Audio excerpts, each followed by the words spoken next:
Hey guys, welcome back to another tutorial video.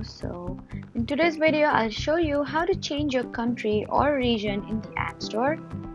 First, open your iPhone settings, then tap your Apple account name at the top, then select Media and Purchases.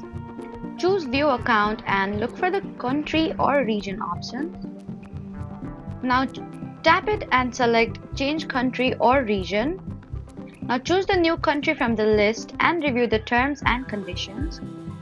You'll usually need to provide a valid payment method and billing information for the new region. Before changing regions, make sure you've handled any remaining account balance, subscriptions, rentals, or other items that could prevent the change.